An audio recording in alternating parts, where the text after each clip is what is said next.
Nalulabog po ang mga taga-barangay Kapasigan sa Pasig City matapos sumiklab ang sunog kaninang umaga.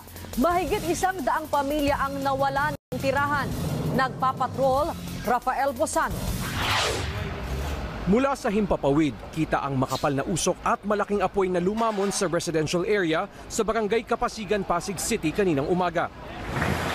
Dahil gawa sa light material ang mga bahay, mabilis na kumalat ang apoy at nadamay ang talipapa. Umabot sa ika-4 na alarma ang sunog. Sa laki ng kailangang apulahin, ang ilang fire truck na ubusan ng tubig. Aminado ang mga rumisponding bumbero na nahirapan silang patayin ang apoy. Isang bumbero ang nasugatan sa kamay at 4 na iba naman ang nahirapang huminga. May 4 po tayong injured victims. Mga dizziness lang naman po, pero major casualties wala naman po tayo. Labis ang panghihinayang ng mga nasunugan dahil sa isang iglap. Naabo ang kanilang mga bahay at kabuhayan. Napakahirap, napakasakit talaga. Wala na rin akong magawa dahil nga nung dumating ako dito, wala na, tupok na rin talaga. Lulo mo po. Kasi Ultimong TV, hindi mo kayang buhatin eh. Ito po, sinundo ko yung anak sa Rizal, binigyan po akong teacher uniform. Ang bumbero namang si John Angelo, nagawa pang sagipin ang tutang muntik ng masunog. Inangat-angat ko yung mga kahoy, nakita ko siya. May buhay din sila na kaya kailangan din natin silang sagip. Tinatayang aabot sa 3 milyong piso ang halaga ng nasunog. Mahigit 100 pamilya naman ang pansamantalang tumutuloy sa covered court ng barangay. Nangyari ang sunog isang araw bago ang ika-40 anibersaryo ng malaking sunog na tumupok din sa barangay Kapasigan. Rafael Bosano, ABS-CBN News. Masipag at matulungin, ganyan po kilala ang mga Pinay OFW sa Hong Kong. Pero ngayon, hindi po lamang sa kalidad ng kanilang trabaho nakikilala ang ilan sa ating mga kababayang domestic helpers.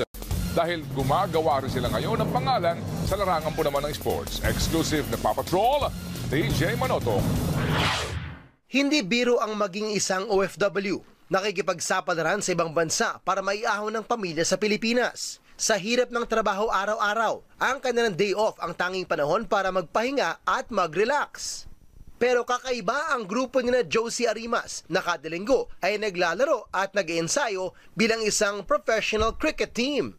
May hawig sa baseball ang cricket, may pitcher o bowler at may batter. Kailangan i-out ang batter na gusto naman makascore ng runs sa pagpalo ng bola at pagtakbo sa dalawang dulo ng field. Si Josie ay isang dating national team player ng Pilipinas para sa softball, varsity player mula Negros at nag-domestic helper sa Hong Kong. Sa mga dating varsity player ng softball at baseball, binuo ni Josie ang SCC Divas. Interesado sila, okay, i-try naman namin ng iba. Nagsimula sila mag-ensayo noong June 2017 at once a week lang sila nakikita at nagtitraining, pero marami nang napabilib sa galing nila. Katunayan, na-feature pa sila sa isang malaking pahayagan sa Hong Kong. Na-amaze nga sila sa amin dahil nakita ni Coach ang development ng training namin. Kasalukuyan naglalaro sila sa Development League sa Hong Kong pero umaasang mapopromote din sila sa Elite Women's Division. Mission nila ang maging kampiyon. Wala naman magsabi ka na champion, di ba? Kita ko yung mga ability ng mga players. May talent sila. Para kina Josie, malaking tulong ang pagsabak nila sa sports sa Hong Kong. Lalo't napapataas din nila ang pananaw ng mga dayuhan sa mga DH na gaya nila. TJ Manotok, ABS-CBN News. Pinispeksyon ng Transportation Department ang sample ng Mobile Motor Vehicle Inspection System. Ito yung susuri sa roadworthiness ng mga pampublikong sasakyan. Pero pangamba ng isang transport group, baka walang pumasang jeepney dito. Nagpapatrol, Jackie Manabat. Nasita kahapon si June Rosario ng MMDA at LTO dahil sa usok ng jeep niya. Kaya kailangan niya ngayon idaan sa Motor Vehicle Inspection System ang 15 taon na niyang jeep. May halong kaba dahil itong jeep na ang nagpapaaral at nakapagpatapos ng 5 niyang anak. Ako ma'am, galing sa akin yan. Galing sa pagdadrive ko yan. Ma'am, kondisyon pa yan. Sa inayos na Stationary Motor Vehicle Inspection System, tinignan ng jeep ni Rosario. Pero sa kabilang bahagi ng MVIS area, sinet up na ang makabagong mobile MVIS na kayang mag-inspeksyon ng mga sasakyan na halos walang human intervention. Kung bulok ka, dapat matakot ka. Kasi hindi na tao yung magsasabi nun, makina. Hanggang sa loob ng sasakyan, kayang tignan ng bagong MVIS gamit ang maliit na kamera. May specialized ding equipment na hiwalay para sa diesel at gasolina. Kaya ring sukatin ang lakas ng ilaw at takbo ng sasakyan at preno. Sa loob ng box na ito, kasya ang mga gamit. Isa lang ito sa mga propone na sasali sa bidding ng Mobile MVIS project. Naglaan ng gobyerno na ng 780 million pesos para makabili ng 26 mobile MVIS units na kayang i-transport sa iba't ibang isla ng Pilipinas. Pero hindi lang si Rosario ang kabado. Ang transport leader na suportado ang modernisasyon ng jeep, nakikitang posibleng walang pumasang jeep. Kaya hiling niya, konting luwag sa inspeksyon. Huwag magagalit sa akin ang ating mga nasa pamahalaan.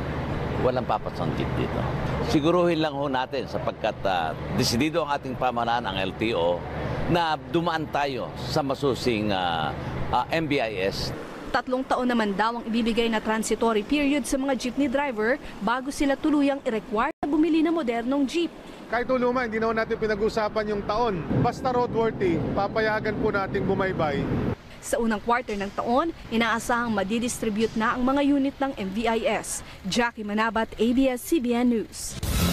Tinanggahan po ni Supreme Court Senior Associate Justice Antonio Carpio ang imbitasyon ng House Justice Committee para tumistigo siya sa mga pagdinig nito sa impeachment complaint laban kay Chief Justice Maria Lourdes Sereno. Sa kanyang sulat sa Kamara, sinabi ni Carpio na wala siyang personal knowledge sa mga issue na hihingan siya ng paglilinaw gaya ng issue ng Maute at ang umano'y pamimeke ni Sereno ng TRO sa kaso naman ng Senior Citizens Party List. Sa panayam ng DZMM, tinayak naman ni Committee Chair Reynaldo Umali na tuloy pa rin ang kanilang pagdinig sa Lunes, January 15 na inaasahang daduluhan ni na Associate Justices Diosdado Peralta, Lucas Bersamin at Samuel Martires. Sumulat po siya na yung mga issues na hihingin sa kanya ng clarification ay sinasabi niyang wala siyang personal knowledge. Kanya yan po pinag-aaralan po ng Secretariat para kung ano po ang magiging sunod na hakbang.